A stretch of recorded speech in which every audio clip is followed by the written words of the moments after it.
Hi, this is Dr. Gregory Sadler. I'm a professor of philosophy and the president and founder of an educational consulting company called Reason.io, where we put philosophy into practice. I've studied and taught philosophy for over 20 years, and I find that many people run into difficulties reading classic philosophical texts. Sometimes it's the way things are said or how the text is structured. But the concepts themselves are not always that complicated, and that's where I come in.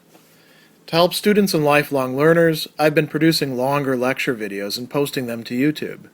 Many viewers say they find them useful.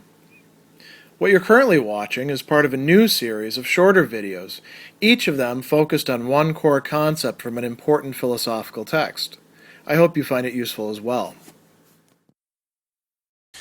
In his third meditation, Rene Descartes is going to provide an argument for God's existence, one that has proven to be a bit difficult for some of his readers to follow. So we're going to run through that argument for God's existence. And one of the reasons why it's difficult is because it turns on a distinction that Descartes makes between what he calls objective reality and formal or actual reality, which is rather different than how we use those terms today.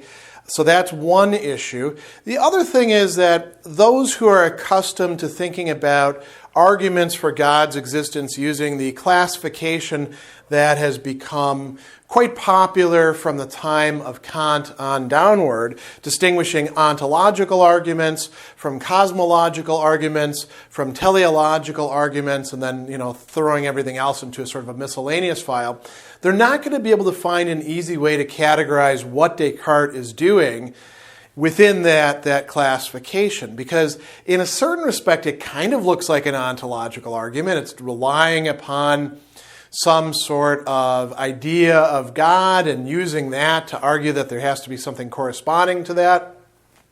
On the other hand, it also resembles a cosmological argument in that we're talking about cause and effect, but it doesn't neatly fit into the classification of either. And it also relies upon a notion of degrees of being that we find in yet other arguments for God's existence. So, all that said, let's look at the argument itself. We start by looking at the idea of God. And for Descartes, he talks at many points about God. So let's just look at one formulation. He says, I have a concept, or I conceive of a God who is sovereign, eternal, infinite, immovable, all-knowing, all-powerful, the universal creator of all things that are outside of himself or different than himself. And this is a typical way that Descartes would characterize him. And he has all the perfections.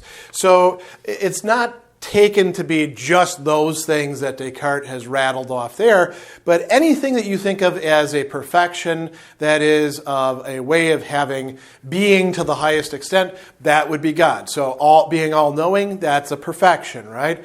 Having created everything other than himself, that's a way of being greater than everything else. That's a perfection. Being eternal as opposed to being time-bound or coming into existence at any given time, that's a perfection. So you could think of it as like the sum total of all perfections that are genuine perfections. That is what Descartes means by God. That is what is contained in the idea of God, and it's with the idea of God that we have to start. Now, Descartes tells us that this idea has the greatest degree of objective reality. As a matter of fact, it surpasses any other idea that you could possibly come up with. They're almost not comparable to each other. But however you're going to frame it, it's at the apex. God is at the top of the pyramid when it comes to objective reality, or at the one end of the scale, and nothingness would be at the other end, total non-being. So, this idea has the greatest objective reality, which means that it has the greatest amount of reality as an idea. Not necessarily as a reality yet, but as an idea, it's greater than any other idea. once you concede that, you can start following Descartes down the line that he is going to outline here.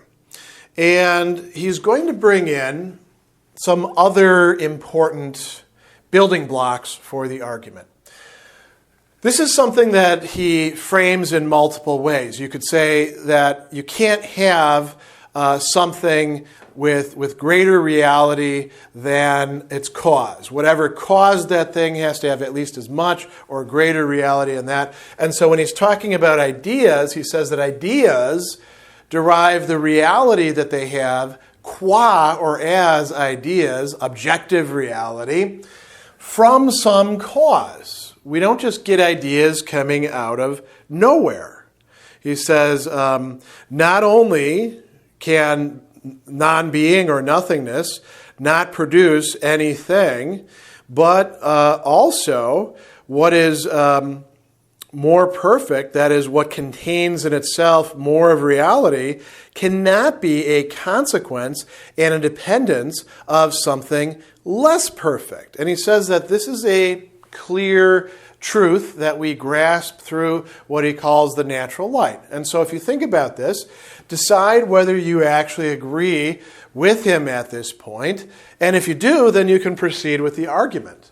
So ideas, if we're going to play off of this distinction between objective and formal reality, ideas derive their reality from some cause in which Descartes says there is at least as much formal reality as that idea has objective reality. So now we're getting outside of just the realm of ideas, potentially at least, because he does consider the idea, or the notion, let's say instead, that ideas could, derive from other ideas, as is the case, for example, he says when we compose ideas. We take ideas that have a certain degree of objective reality and we combine them together and we get something else that has equal reality, although there is a cause for that has greater formal reality, and that's us. We are the cause of the ideas that we call produced, right? So those, at least, have us as a greater cause. Descartes is going to use this to get us to discussion about God. And when it comes to our ideas, we should think about, well, where could we actually get these ideas from? Could it be that the idea of God actually doesn't represent anything? He says, one doesn't have to say that maybe this idea of God is materially false. That is, we have this massive idea that has the greatest degree of objective reality, but it's got no connection to anything outside of itself, because in this case, we would have to get that idea from nothing. He says, that is, that it would be in me from what I have of lack or deficit or something like that, like some other ideas that I have that are quite indistinct. Descartes thinks that cannot really be the case. I can't be the source of the idea of God, he says. Why not? Well, because I am not infinite. I'm finite. I'm limited. I'm imperfect. If I think of what it is that I am, I'm not going to have gotten this idea about God from myself. And where else am I going to get it? If it's going to be from something that has at least as much formal reality as a cause as that idea has as an effect, it's not going to be by putting together stones or any other thing that doesn't have a great degree of formal reality, not even the great degree of objective reality as ideas. It would have to be from an actually existing God. So it's very important that Descartes considers, well, could I have created this idea myself? And he says, no, I can't be the source of that idea. And here he talks a little bit about the nature of infinity, right? He actually says that the idea of infinity is not merely a negative idea. He says, I don't have to imagine that that I don't conceive infinity by a true idea or truth-giving idea, véritable idée, but only by the negation of what is finite, the same way that I, for example, comprehend rest and shadows by the negation of movement or light. Why? Because, to the contrary, I see manifestedly or clearly that there's more reality in infinite substance than there is in finite substance. Again, he's using this distinction between different degrees of being as part of this argument. So he says, and beginning from what I have in myself with this notion of an infinity, I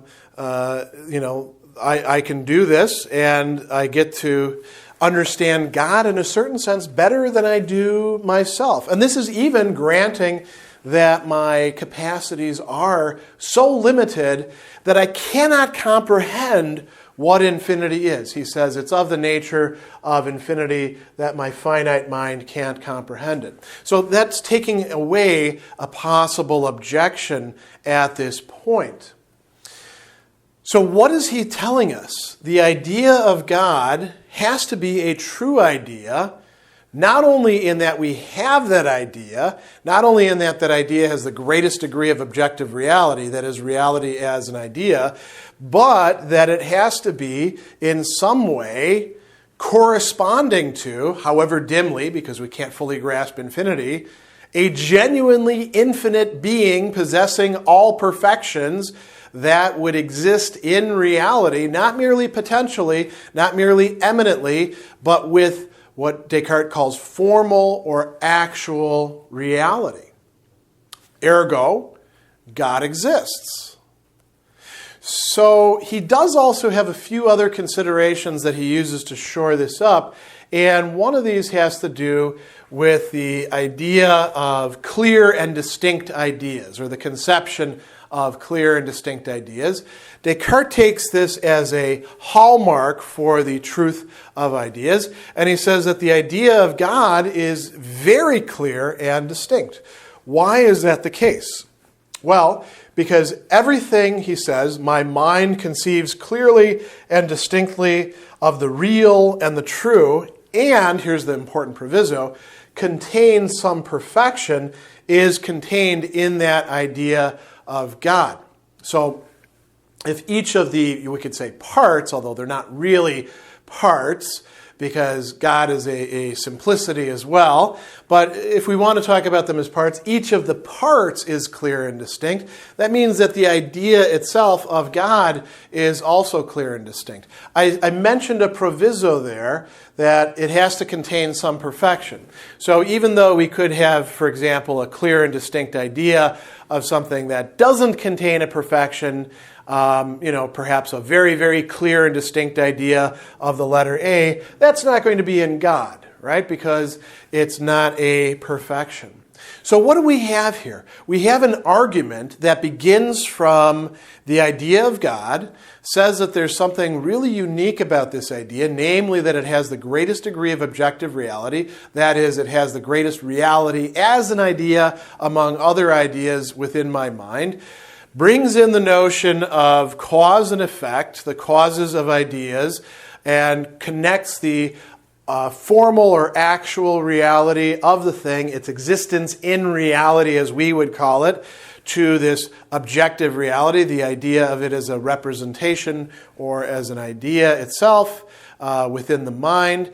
We say that there has to be at least as much formal or actual reality in the thing, in the cause, as there is objective reality in the effect. We know that it has the greatest degree of objective reality, so its cause must have the greatest degree of actual reality. It cannot be in me, it must be in God. And we can conclude by talking about what Descartes then thinks about this idea of God and how it got in him. He suggests that the idea of God, which is actually an innate idea, as has been revealed through examining this, is sort of like the mark that a worker or a craftsperson places on their product. And so it allows Descartes, because this idea of God has been placed within him by God, to trace his way back to his own maker and to understand himself in relation to that infinite, perfect being, which must exist, according to Descartes, by using that very idea of God.